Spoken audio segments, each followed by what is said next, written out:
In an age of satellites and supercomputers, where every inch of our planet is mapped, measured, and mastered, there remain places that defy explanation. These are not blank spaces on the map, but rather places marked with glaring warnings, places where the data itself seems to bleed into dread. This is the story of one such place, a scar upon the Atlantic Ocean so profound, its legend is woven not just from the ghost stories of old sailors, but from the cold, hard data of modern science. It is a tale where the past is not dead, but a hungry, living thing, waiting for the arrogant to sail into its open wounds. This is the story of the Serpent's Scar. Let us know where you are watching from and what time you found this video. Your age-old nautical chart will be laughed at by the vast majority of contemporary captains, who are equipped with quantum-resisting GPS and satellite overlays. Then, however, their gaze is drawn to a narrow and winding route in the North Atlantic Ocean, which is labeled with bold and official capital letters, Mariner's Anomaly Z-9 Avoidance Advisory Active. Their sneering has stopped. The ocean path so cursed, modern ships still avoid it as the moniker that they are familiar with, which is an older, more hushed name. This is not an area where icebergs or storms may be found. When the sun is shining brightly and the day is tranquil, it gives the impression of being peaceful. Not the climate is the source of the curse. Rather, it is the fundamental structure of the location itself. Not a shipwreck, but a betrayal is where the tale of that wound starts. It is a wound, and the story of that wound begins. The Maiden's Whale constitutes the first cut. In 1742, the infamous pirate captain Silas Vane was on the hunt for the merchant ship Maiden's Whale. He was determined to capture the vessel. The Serpent's Kiss, which was Vane's ship, was making progress. In a state of desperation, Alistair Finch, the captain of the Maiden's Whale, offered a prayer to the sky or to something that was more ancient. In exchange for a way to get to safety, he offered anything. According to the legend, the water listened. Suddenly, a fog bank appeared, and instead of being gray, it held a faint green glow that produced fire. It broke apart in front of the Maiden's Whale, so creating a tranquil and unobstructed passageway across the turbulent water. Without giving it a second thought, Captain Finch sailed into the shining channel once he realized that he was going to be saved. At the same time that his ship was completely encircled, the fog closed behind him, enclosing the Serpent's Kiss in the back of the ship. But the price was still being determined. It was a deep, resonant hum that was not a sound in the air, but rather a vibration in the bone and the crew of the Maiden. SYL started to hear it from the moment it began to sail down the luminous route. This frequency, known as the path sturge, was responsible for unraveling sanity. As they walked into the mist, they saw images of their most profound humiliations and regrets playing out. After being driven insane by the telepathic assault, men hurled themselves overboard, only to discover that the water was as thick as oil and exactly as stifling as they had imagined it would be. When Captain Finch finally arrived at the end of the road, his ship was still running and his cargo was safe. However, his team had vanished, and his mind was completely fragmented. In exchange for his goods, he had sacrificed their lives. However, the ocean had not given salvation. Rather, it had offered a transaction, and it had accepted souls as payment for its services. As a result of the road being permanently scarred, it became imbued with the collective anguish and betrayal that occurred during that first journey. Why the scientific community dreads the anomaly. This is not something that a sailor would tell. This is a marine oddity that has been reported, and it disproves our knowledge of the physical world. The compass spiromagnetic compasses do not just deviate. Rather, they spin slowly, giving the impression that they are following the coils of a large snake that is submerged. Pilots have said that they have lost hours merely by gazing at the whirling needle, which is fascinating due to the spinning of the aircraft. The anomaly is responsible for the complete and total consumption of all radio and satellite transmissions. This is not static. Rather, it is a perfect quiet that resembles a vacuum. You won't merely be unable to transmit distress calls. They will be absorbed instead. A last message that is horrifying is produced by modern efforts to investigate it using drones. This transmission is not a crash, but rather a looping and distorted echo of the drone's own activation signal. as if the drone is having a conversation with itself for all of eternity. The mirage is the most horrifying phenomena that may occur in the Fiddler's Green scenario. Ships have reported seeing a stunning lagoon that is serene and attractive just off the trail. It is a Fiddler's Green of protection. Islands that are lush, lights that are pleasant, and the sounds of music and laughing. It is a siren song that is adapted to each individual observer. Navigating charts, however, do not display anything there. Every spacecraft that separates itself to conduct an investigation just disappears. It is referred to by its formal name, acoustic topographical phantoming.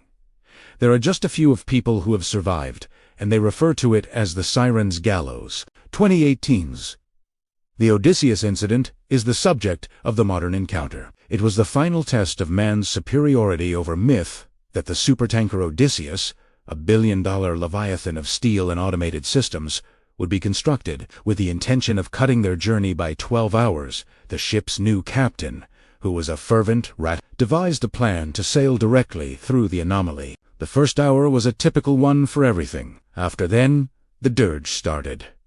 This is not a sound, rather, it is a glitch. As time went on, the digital records began to accumulate entries that they had not created. Despite the pouring rain, the thermal cameras captured heat signatures that seemed to be human beings strolling about the decks. Through the use of internal communications, the team started to hear their own voices, talking back to them, completing their sentences with their most intimate and secret thoughts. It was the captain's voice, stripped of all hubris, who said, "It's not a path." This was the last communication, which was intercepted just before the quiet overtook them. A digestive tract is what it is, and here we are. Inside of it, around 3 days later, the Odysseus was discovered floating close to the boundary of the anomaly. Each and every system was operational. This cargo was safe and sound. A struggle did not seem to be taking place. Completely absent was the whole crew of 34 people. A single looping symbol was inscribed into the captain's chair in a language that has no known origin. This was the sole abnormality that was found on the bridge, where the ship's compass was still spinning. As a result, when you look at that map, you should see that it is not superstition that keeps the contemporary container ships and navy boats on their longer and more expensive routes. This is data. It is the unmistakable proof that in our world of reason and science, there is still a place that functions according to an older and more dreadful logic. In addition to being a perpetual reminder that the ocean does not forget, it is also a memorial to a promise that was violated, a trap for those who are arrogant. The path is not only water that has been cursed, rather, it is a listening wound that is sentient. In addition, it is constantly, always desperate for further company. It was determined that the official marine records about the Odysseus incident should be kept confidential, since they were regarded as extreme navigational hazard. However, the scientific community is unable to let it go, or at least the most esoteric margins of the scientific community. A reclusive tech tycoon with a fascination for the paranormal provided the funding for the Vela Institute, which was erected on a secluded cliffside in Newfoundland, exactly overlooking the approximate beginning of the anomaly. The only objective of this vessel is to investigate the scar without actually sailing on it. Dr. Aris Torne, a discredited astronomer who claimed the anomaly was not oceanic but rather a thin place in space-time, was the person in charge of the project. Through a period of 2 years, they directed every equipment that they had, including LiDAR, hydrophones, and quantum flux sensors, towards the hazy horizon. They did not record quiet in their recordings. The hydrophones, which were intended to listen to whales singing, were successful in picking up the dirge. The frequency was but when it was amplified and converted into audible sound, it was a symphony of hopelessness. The sounds of the cracking of wood, the yelling of sailors from the 18th century, the static of a radio operator's last mayday from the 1940s, and the contemporary digital error chimes of the Odysseus were all blended together to create a single horrifying choir. On the other hand, the quantum flux sensors were the source of both their breakthrough and their downfall. After doing his investigation, Dr. Thorne found that the anomaly was not only producing energy, but also recording it. A self-sustaining cycle of misery was created by the scar, which was a large psychological hard drive.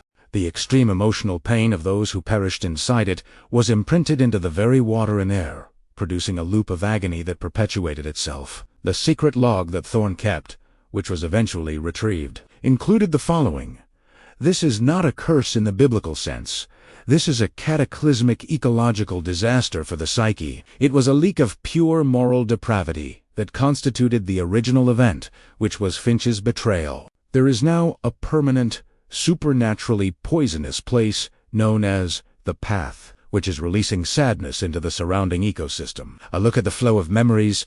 Thorne's hypotheses, which included the fiddler's green illusion, were among the most terrifying of all of them. His hypothesis was that it was not a trick, but perhaps a leak. It is possible for the anomaly, which is filled with the recollections and most profound yearnings of its victims, to periodically project such things forth. It is a collage, a desperate, shared hallucination that was constructed from the dying fantasies of 1,000 sailors, and it is so powerful that it becomes briefly real. The lovely lagoon is all that exists. It is not to find redemption by stepping upon those imaginary beaches. Rather, it is to contribute your own yearning to the communal memory, so nourishing the same thing that is responsible for your untimely demise. It is also growing the scar.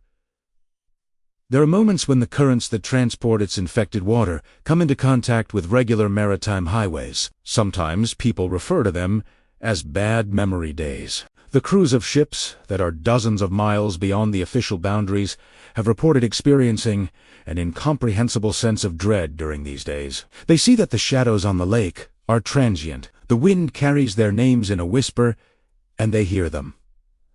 The compasses are swaying. Despite the fact that these occurrences are fleeting, they are recorded, and they are sufficient to keep the mythology and the terror alive and well. A message in a bottle in the form of the Ethelred.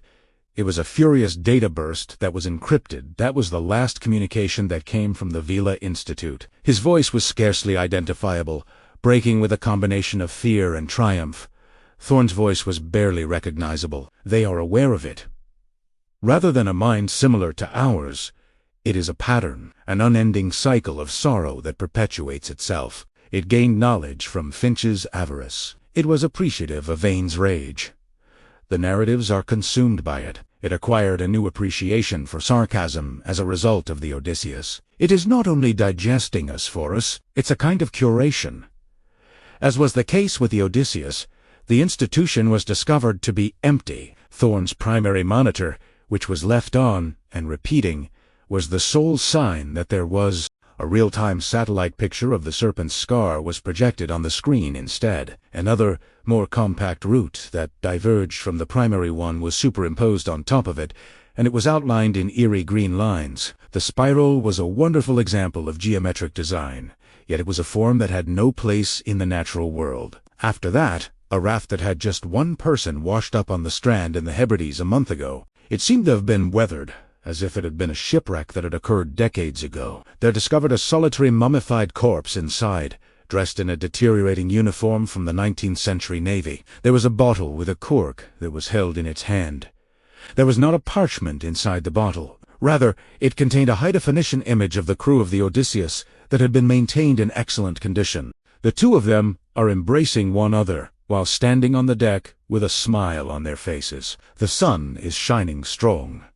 Behind them, the water is quiet and in its regular state. If you zoom it far enough, however, you will be able to see the view from the bridge reflected in the sunglasses worn by the captain. It is not the ocean in its entirety. The fog is a whirling, emerald green color, and inside it there are the pale, skeleton forms of countless more ships that reach back into an incomprehensible depth. This is a very obvious statement. There is more to the scar than merely a location to stay away from. A collector is what it is. A repository for the lost is what it is. Additionally, it is continually looking for fresh submissions to be submitted. When you sail the path, you become an indelible part of its narrative, a character who is permanently stuck in the first chapter of your own personal tragedy, while the ocean itself turns the page.